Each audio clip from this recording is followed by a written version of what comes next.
ಎಷ್ಟೋ ಸಲ ಆಗತ್ತೆ, ಮನಸ್ಸಲ್ಲಿ ಕೆಟ್ಟ ವಿಚಾರ ಬರುತ್ತೆ. ದಯವಿಟ್ಟು ನೋಡಿ, ಘಟನೆ ಆಗೋದು 5 ಸೆಕೆಂಡು. ನಾನು ಬೆಳಗ್ಗೆ ವಾಕಿಂಗ್ ಹೋದೆ ಅಂತ ಇಟ್ಕೊಳ್ಳಿ, ಹೆಂಡತಿ ಜೊತೆಗೆ ವಾಕಿಂಗ್ ಹೋಗಿನಿ, ಯಾರು ಬಂದ್ರು, ನಿನ್ನಂತ ಮೂರ್ಖ ಇದೆ ಯಾರು ಇಲ್ಲ ಅಂತ ಹೋಗ್ಬಿಟ್ಟ. ಅವನು ಬಂದ, ಎಷ್ಟು ಟೈಮ್ ತಗೊಂಡ ಅನ್ಬೇಕಾದ್ರೆ ಅವನು 2 ಸೆಕೆಂಡ್.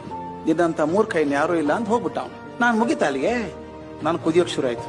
ಬೆಳಿಗ್ಗೆ ಎದ್ದು ಸಿಕ್ಕ ನೋಡ್ರಿ ಅವನು, ಇಡೀ ದಿವಸ ಹಾಳಾಗೋಯ್ತು ನಾನು ಅನ್ನಲ್ವನು. ಬೆಳಿಗ್ಗೆ ಸಿಕ್ಕ ನೋಡ್ರಿ ಅವ್ನು ಮಾತಾಡಿದ ಇಡೀ ದಿವಸ ಹಾಳಾಗೋಯ್ತು. ಅಲ್ರಿ ನಾನು ಮೂರ್ಖನ, ನಾನು ಮೂರ್ಖ ಅನ್ಬೇಕು ಅವನು. ಅದು ನನ್ನ ಹೆಂಡತಿ ಪಕ್ಕದಲ್ಲಿದ್ದಾಗ ಆಕೆ ಗೊತ್ತಿದೆ ನಾ ಇದ್ದೀನಿ ಅಂತ, ಆದ್ರೆ ಆಕೆಗೆ ಮುಂದೆ ಹೇಳೋದಲ್ಲ, ಮೂರ್ಖ ಅಂತ ಹೇಳ್ತಾನೆ ಅಂತ ಹೇಳಿ ಇಡೀ ದಿವಸ ಗೊಯ್ ಗೊಯ್ ಗೊಯ್ ಗೊಯ್ ಇಡೀ ದಿವಸ ತಲೆ ಕೆಡಿಸ್ಕೊಂಡ್ಬಿಡ್ತೀನಿ.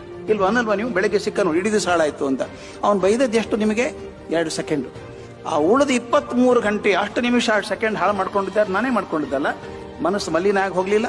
ಅದಕ್ಕೆ ಹೇಳ್ತೀನಿ, the moment you think of negative things, your mind gets completely polluted. ಎಲ್ಲಿವರೆಗೂ ನೀವು ನೆಗೆಟಿವ್ ಥಿಂಕ್ ಮಾಡ್ತಾ ಇರ್ತೀರೋ